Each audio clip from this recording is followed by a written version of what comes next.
Objection your honour, এত মিথ্যে কিন্তু আর সহ্য করা যাচ্ছে না। না, কি প্রমাণ আছে আমার লার্নেড ফ্রেন্ডের কাছে? কি প্রমাণ আছে যে মানুষটা অ্যাটাক করতে এসেছিল সে শিমুল ব্যানার্জিরই লোক, বা শিমুল ব্যানার্জি তাকে শিখিয়ে পড়িয়ে নিয়ে এসেছিলেন? তাহলে তো এটা বলতে হয় ইওর অনার যে আমার লার্নেড ফ্রেন্ড এখন কাউকে শিখিয়ে পড়িয়ে সাক্ষী দেওয়ার জন্য নিয়ে এসছেন। না, আমাদের কাছে এরকম অভিজ্ঞতা কিন্তু আগেও আছে অন্যান্য কেস থেকে। তার মানে তো এটা প্রমাণ হয় না বা এটাকেই গ্রাহ্য করা যায় না। উনি প্রমাণ দিচ্ছেন যে শিমুল ব্যানার্জি কোনো একজন লোককে শিখিয়ে দিয়েছিলেন, পলাশ ব্যানার্জির নাম বলানোর প্ল্যান করেছিলেন। আপনি প্রমাণ করুন। আপনি যদি প্রমাণ করতে পারেন তাহলে আমি আপনার কথাই শুনবো। এখন আপনি বসুন, আপনি বলুন আপনি কাকে এনেছেন। দেখুন, যে কথাগুলো বলা হচ্ছে একটাও সত্যি কথা নয়, সব মিথ্যে কথা। হ্যাঁ, আমি পরাগ ব্যানার্জিকে ভালোবাসি, এ কথা ঠিক যে একটা সময় ও আমার উপর নির্যাতন করতো, কিন্তু এখন মানুষটা নিজের ভুল বুঝেছে। সে সত্যি ভুল বুঝেছে, আর এখন মানুষটা অসহায়, তার ট্রিটমেন্ট চলছে। আমিও চাই তার ট্রিটমেন্ট করাতে, তাকে সুস্থ করে তুলতে। আর পলাশ ব্যানার্জি, বিশ্বাস করুন আমার ওর প্রতি কোনো অসৎ উদ্দেশ্য ছিল না। আমি কখনো ওর ক্ষতি করার কথা ভাবিনি। হ্যাঁ, পলাশ ব্যানার্জি আর পলাশ ব্যানার্জি স্ত্রী আমার সাথে অনেক খারাপ ব্যবহার করেছে, তার প্রতিবাদ হয়তো আমি করেছি, কিন্তু তার মানে এটা নয় যে আমি তাকে ফাঁসানোর চেষ্টা করেছি।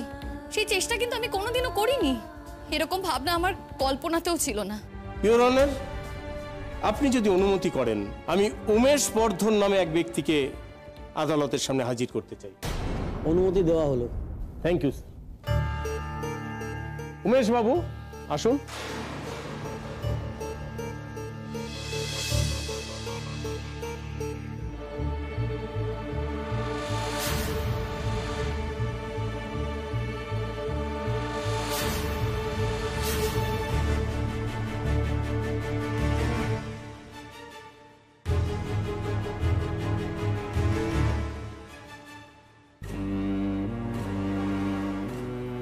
বলুন, যা বলিব সত্য বলিব, সত্য বই মিথ্যে বলিব না। যা বলিব সত্য বলিব, সত্য বই মিথ্যা বলিব না। আপনার নাম? হুজুর, আমার নাম উমেশ বর্ধন। আচ্ছা, শিমুল ব্যানার্জিকে আপনি ঠিক কিভাবে চেনেন? হুজুর, আমি শিমুল ব্যানার্জি স্কুলের সামনের রাস্তায় চানাচুর, বাদাম এইসব জিনিস বিক্রি করতাম। সেই সূত্রেই ওনার সঙ্গে আমার আলাপ। আমার বাড়িতে আমার স্ত্রী খুব অসুস্থ ছিলেন, সেই জন্য আমার অনেক টাকার দরকার ছিল। আমি ম্যাডামের কাছে অর্থ সাহায্য চাই। তখন উনি বলেন যে তুমি এই কাজ করে কি অর্থ রোজগার করতে পারবে, তার চেয়ে তুমি যদি আমার একটা কাজ করে দাও আমি তোমাকে অনেক টাকা দিতে পারি। আমি তখন বলি, বলুন কি কাজ?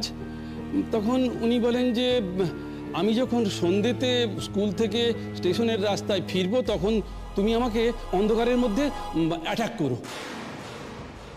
আমি বললাম, এটা কি কাজ ম্যাডাম? তখন উনি বললেন যে না, এটা একটা নাটকের রিহার্সেল, এটা করলে আমি তোমাকে টাকাটা দেবো। আমি আমার স্ত্রীকে খুব ভালোবাসি স্যার, ওর চিকিৎসার জন্য টাকাটা দরকার ছিল, সেই জন্য আমি রাজি হয়ে যাই। উনি আমাকে অ্যাডভান্স হিসেবে 15,000 টাকা দেন এবং বলেন যে এ কথা তুমি কাউকে কোনোদিন বলবে না। তারপর আমি কাজটা কমপ্লিট করার পর উনি আমাকে আরও 15,000 টাকা দেন। কিন্তু কাজটা করে আমি বুঝতে পারি যে আমি একটা ষড়যন্ত্রে জড়িয়ে পড়েছি। তখন আমি থানায় গিয়ে সব ঘটনাটা বলতে চাই। বলার জন্য আমি থানার ওখানে যাই, গিয়ে উকিল সাহেবের সঙ্গে আমার দেখা হয়। তখন আমি ওনাকে পুরো ঘটনাটা খুলে বলি।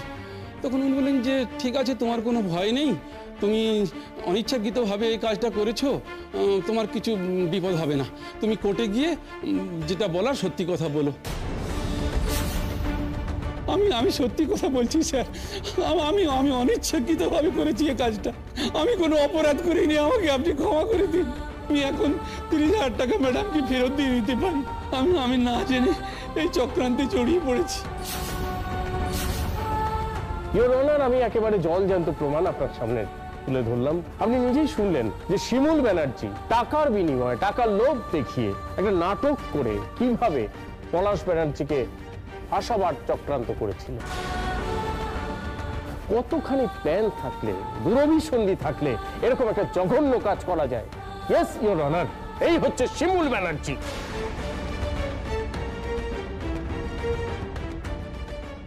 অবজেকশন মিলন। শিমুল ব্যানার্জি, আপনি কি এই লোকটিকে চেনেন? আমি তো অবাক হয়ে যাচ্ছি, আমি কোনোদিন এই লোকটাকে দেখিনি। আচ্ছা, আমার স্কুলের বাইরে যদি ওনার চানাচুরের দোকান হয় তাহলে বাকি টিচাররাও তো ওনাকে চিনবেন, উনিও বাকি টিচারদের চিনবেন। জিজ্ঞেস করুন না ওনাকে। উনি বাকি টিচারদের চেনেন কিনা? না না, ওর তো স্কুলের কাছে চানাচুরের দোকান নয়, উনি ঘুরে ঘুরে চানাচুর বিক্রি করেন, ওনার তো কোনো পাকা দোকানই নেই। শিমুল ব্যানার্জি স্কুল থেকে যাওয়ার পথে, স্টেশনে যাওয়ার পথে উনি চানাচুর নিয়ে বসেন এবং সেখান থেকেই শিমুল ব্যানার্জি চানাচুর কেনেন। স্যার, আমি কিন্তু না জেনে কথাটা বলছি না। শিমুল ব্যানার্জি, আপনি একবার ভালো করে দেখুন, আপনি এনাকে চেনেন? না, চিনি না। আমি ওনাকে কোশমিন কালেও দেখিনি। মিথ্যে কথা বলা হচ্ছে, আমাকে মিথ্যে কথা বলে ভাসানো হচ্ছে। দেখুন, যদি লড়াই করতে হয় সত্যের জন্য লড়াই করুন, সত্যের জন্য লড়াই করা উচিত আপনাদের। এটা মিথ্যে কথা বলা হচ্ছে, ওনাকে আমি চিনি না, ওনাকে আমি কোনোদিনও দেখিনি, সবটা মিথ্যে। আমি আপনাকে বলছি, আমি এই লোকটাকে চিনি না, আমাকে ফাঁসানো হচ্ছে।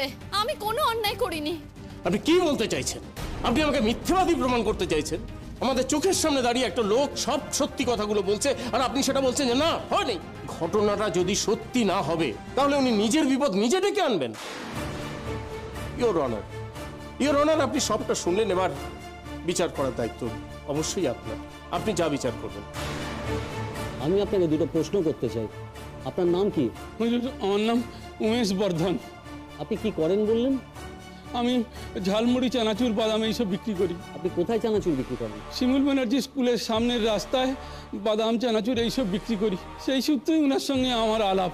উনি 2-4 দিন ছাড়া মাঝে মধ্যেই আমার কাছ থেকে চানাচুর, বাদাম এইসব কিনে নিয়ে যেতেন। উনি বলেছিলেন যে ওনার হাজব্যান্ড নাকি বাড়িতে খুব অসুস্থ, উনি বাড়িতে একঘেয়ে বসে থাকেন, সেই জন্যে উনি আমার কাছ থেকে চানাচুর, বাদাম এসব নিয়ে যান। এইসব খেলে ওনার মনটা একটু ভালো হবে। উনি না বললে এইসব কথা আমি কি করে জানতাম বলুন হুজুর? উনি এখন বলছেন যে উনি আমাকে চেনেন না। কি করে হয় হুজুর? তো উনি আপনাকে আগুনে ঝাঁপ দিতে বললেই কি আপনি আগুনে ঝাঁপ দিতেন? উনি আপনাকে বললেন অন্ধকার রাস্তায় অ্যাটাক করতে, আপনার মনে প্রশ্ন হলো না? আসলে আমার স্ত্রী বাড়িতে খুব অসুস্থ ছিলেন, আমার টাকার খুব দরকার ছিল, সেই জন্য আমি এই কাজটা করতে রাজি হয়েছিলাম। আর ম্যাডাম বলেছিলেন যে এটা নাটকের একটা রিহার্সেল মহড়া, সেই জন্যই আমি রাজি হয়েছিলাম। ওই জন্য নির্দিষ্ট দিনের সন্ধ্যের সময় ওই অন্ধকার রাস্তায় আমি ওনাকে অ্যাটাক করে তাড়া করি। তখন তারপর উনি বলেন যে তুমি বাড়ি চলে যাও। আমি যখন বাড়ি ফিরে যাচ্ছিলাম তখন পুলিশ আমার পিছনে ধাওয়া করে, আমি সোজা বাড়ি চলে যাই। পরদিন সকালে দেখি খবরের কাগজে এই খবরটা বেরোয়, আমার স্ত্রীও এই খবরটা পড়ে বলে এ তুমি কি করেছো? তখন আমি বুঝতে পারি যে আমি কাজটা ঠিক করিনি, আমি ভুল করেছি। আমি আমার স্ত্রীকে খুব ভালোবাসি হুজুর, সেই জন্য আমি এই কাজটা করে ফেলেছি। এখন উনি বলছেন যে উনি আমাকে চেনেন না, উনি স্কুলের দিদিমণি, ওনার কথা সবাই বিশ্বাস করবে। আমি একটা সামান্য চানাচুরওয়ালা, আমার কথা তো কেউ বিশ্বাস করবে না। আজকের মতো কোর্টের কাজ মুলতবি রইল, আবার পরের দিন।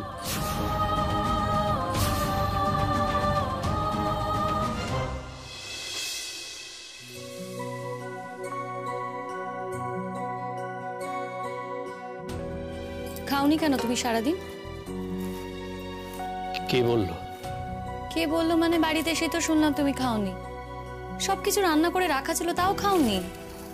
আমি আমি খাইনি। আমার খেতে ভয় করে। খেতে ভয় করে মানে? আমি জানি না। কেন খেতে ভয় করে তোমার? আমি জানি না। খেতে ভয় করলে আমি কি করব? কি ভাবছো বলো তো তুমি? কিছু না। আজকে কোর্টে কি হলো? কি আবার হবে? একজন ফলস সাক্ষী এনেছিল, উনি বলছেন ওনাকে নাকি আমি টাকা দিয়ে বলেছিলাম আমাকে অ্যাটাক করার জন্য। মানে ওরাই জানে আমি কি বলি বলো। তারপর আর কি, রায় বেরোবে, আমার হয়তো জেলও হবে।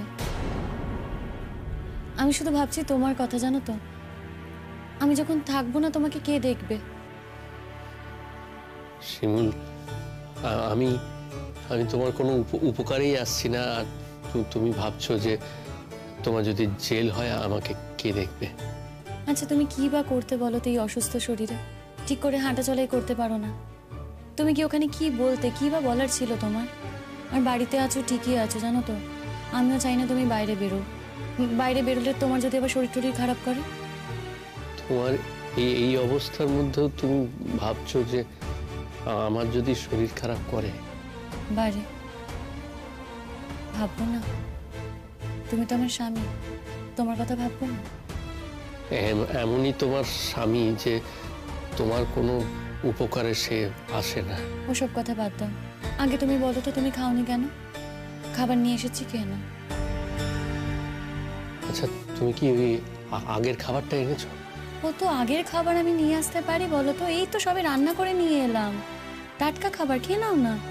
ও ভালো করেছো শিমুল, ভালো, ওটাই খাবো। তোমার হাতের গরম গরম টাটকা খাবার ছাড়া আমার খেতে ভালো লাগে না। তুমিও খাবে তো? ইচ্ছে করছে না। কেন, তুমি কি টেনশন করছো? একটু তো টেনশন হচ্ছে। কি বলো তো, বিনা অপরাধে বারবার জেলে যেতে হচ্ছে, কার ভালো লাগে বলো তো? শিমুল, আমার মন বলছে কিছু হবে না তোমার, তুমি দেখো। কি বলছো কিছু হবে না? মিথ্যে সাক্ষী দাঁড় করিয়ে দিল, কোনো কন্টেস্টই করতে পারলাম না, আর কে যে কি করে গেল সেটাই তো বোঝা যাচ্ছে না। একদিন না একদিন সবই প্রকাশ হবে, ওটা নিয়ে তুমি ভেবো না, চিন্তা করো না। চিন্তা করেই বা আর কি করবো বলো, যাওয়ার তাই হবে।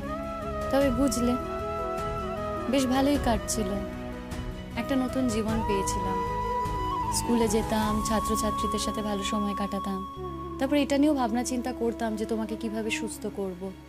সব সময় এই চিন্তাই আমি করি। তবে হ্যাঁ, মা হয়তো আমাকে দোষারোপ করে। মা আমাকে বলেছে যে আমি কেন তোমার চিকিৎসা করাচ্ছি না। আসলে তোমার চিকিৎসা করানো মানে তো তোমার অপারেশন করানো, আর তার জন্য অনেক টাকা লাগবে।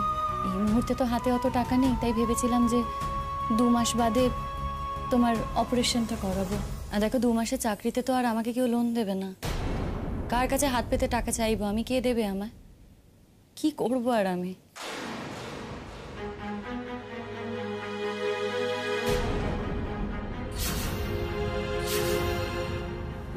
দেখো শিমুল, কথাগুলো তো আমি তোমাকে বলিনি। মা যদি বলে থাকে, মা বলুক না, তাতে কি এসে যায়? বলি, কি ব্যাপার?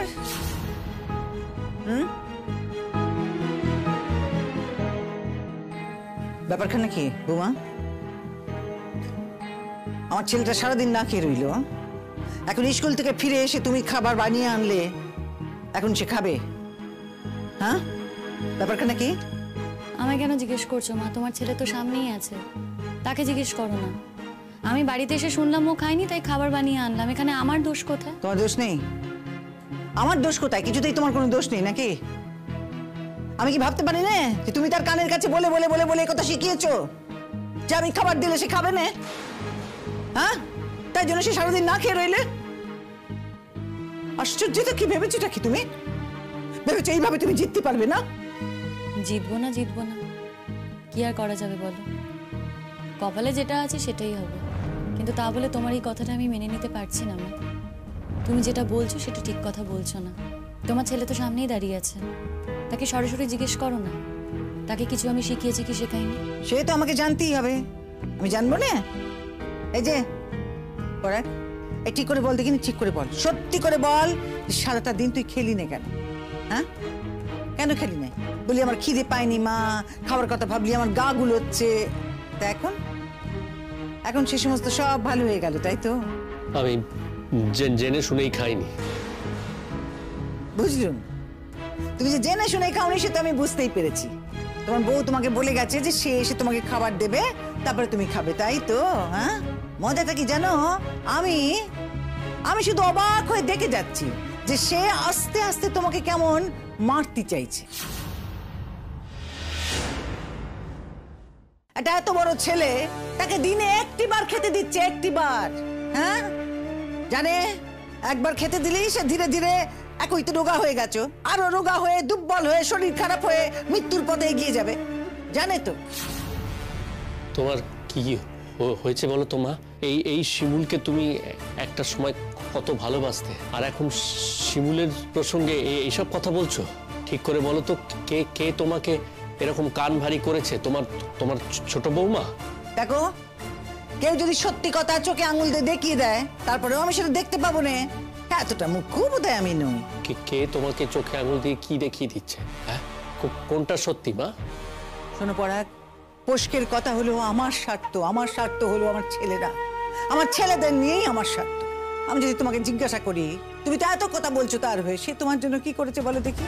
তোমার চাকরিটা করছে, সে বলেছিল তোমায় ডাক্তার দেখাবে, চিকিৎসা করাবে, করেছে? ডাক্তার দেখাবে করে ফেলে রেখে দিয়েছে, আজ পর্যন্ত তোমার চিকিৎসা করেনি। আমি না করেছি। তুমি না করেছো মানে?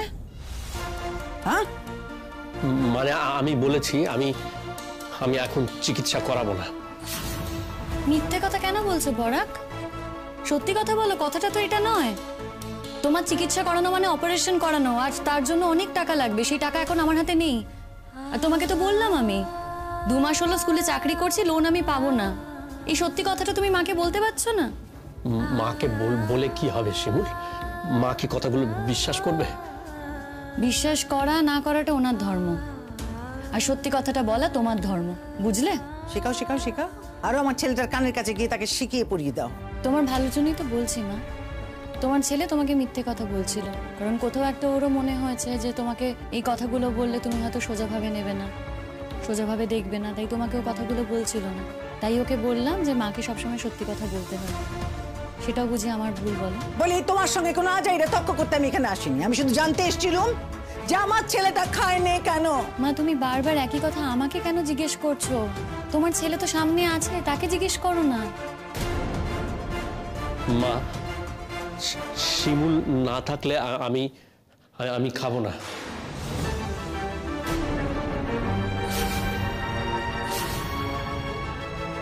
শিমুল রান্না করে দিলে তবেই আমি খাবো। ও কি কথা পড়া? শিমুল না দিলে তুই খাবি না? বৌমা সবসময় তোকে খাবার দিতে পারবে? বলি বৌমা যদি তোকে কখনো খেতে না দেয়, তুই না খেয়ে থাকবি? না না, ওই তো আমি শুনলাম কোর্টে কি সব হয়েছে, কি সব সাক্ষী পাখি দিয়েছে কে নাকি কেউ। এরপর যদি ওই বিচার টিচার হয়ে কোনো মতে বৌমাকে যদি জেলে যেতে হয়, কি করবি তখন? তুই না খেয়ে থাকবি, সারাদিন রাত না খেয়ে থাকবি? জেলে চলে যাবে কি যাবে না সেটা পরে জানা যাবে। এখনো তো কেস চলছে, এখনো তো রায় বেরোয়নি। আর ও যদি জেলে চলে যায় তাহলে যাবে, কিন্তু যতদিন শিমুল এখানে আছে ততদিন আমি শিমুলের হাতে ছাড়া খাবো না। বারে বারে বারে বারে বা, শিমুলের হাতে ছাড়া তুমি খাবে না? বলি মা এত পর হয়ে গেল আজ। তা কেন? আসলে তোমার তো কিছু করার নেই, তাই আমি তো তোমার হাতেও খাবো না। আমি বুঝিনি সমস্ত কথা আমি বুঝিনি। আমি বুঝতে পারলুম না যে তুমি কেন এই কথা বলছো। এর মানে কি? মা, প্রতীক্ষা তো এখন তোমার সঙ্গে রান্নাটা করে। দেখো, ও যদি কোনোদিন আমার খাবারে কিছু একটা মিশিয়ে দেয় তাহলে আমার তো বড় সড়ো ক্ষতি হয়ে যেতে পারে। আমি সেই কারণেই খেতে চাইছি না। আমারই তো জীবনটা শেষ হয়ে যাবে মা, আর তো কারণ নয়।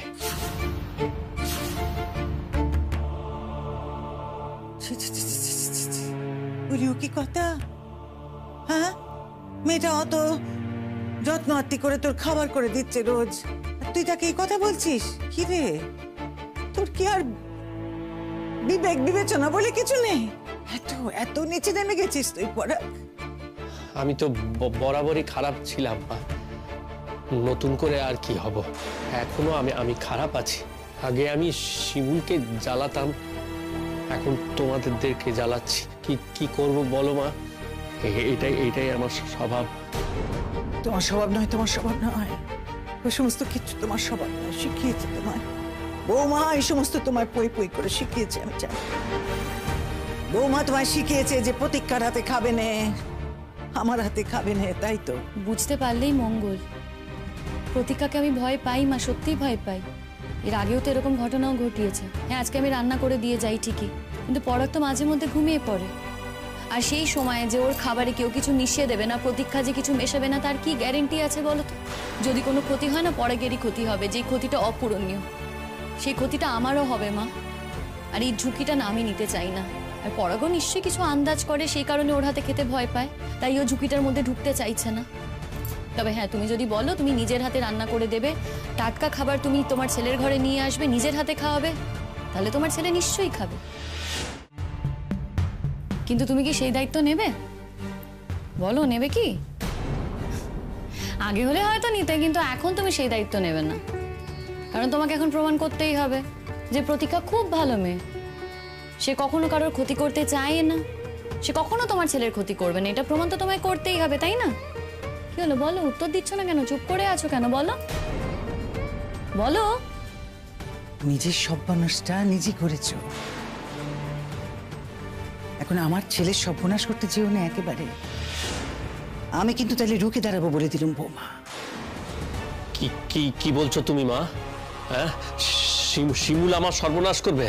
শিমুল, শোনো মা, এই বাড়িতে আমার সর্বনাশ করার অন্য লোক আছে। আমার ভাই আছে, ভাইয়ের বউ আছে। সেই তো নিজের ভাইকে জেলে পাঠাবার ব্যবস্থা করছে তোর বউ, আর সে কথা জানার পরেও তুই, হায় রে পরাগ, পারবি পারবি, আর অনেক অনেক কিছু জানতে পারবি। হলেও কি কথা, পুলিশ নাকি মিথ্যে কথা বলবে, কোর্ট মিথ্যে কথা বলবে, সত্যিটা কে বলবে রে? শুধু তুই সত্যি কথা বলবি আর তোর বউ সত্যি কথা বলবে, এই তো তোর ধারণা নাকি? দেখো, এটা তোর বদ্ধমূল ধারণা, সেটা তুমি কোনোভাবেই পাল্টাতে পারবে না। তোমার যেমন বদ্ধমূল ধারণা প্রতীক্ষা খুব ভালো মেয়ে, আমি খারাপ মেয়ে, সেটা যেমন কোনোভাবেই পাল্টাতে পারছি না। আজকে যতই আমি আর তোমার ছেলে বলি না কেন প্রতীক্ষা খারাপ, সেটা তো তুমি বিশ্বাস করবে না। যদিও বা আগে তুমি সেটা মানতে না, কিন্তু এখন তুমি সেটাই মানো। আর প্রতীক্ষা বলা যে শুধু আমার ক্ষতি করার চেষ্টা করছে তা কিন্তু নয় মা, তোমার ছেলেরও ক্ষতি করার চেষ্টা করছে। আজকে ওরা পুরো বাড়িটা চায়, পুরো বাড়ির অংশ চায়, সেখান থেকেই না ওরা এই নোংরা মতো নেমেছে।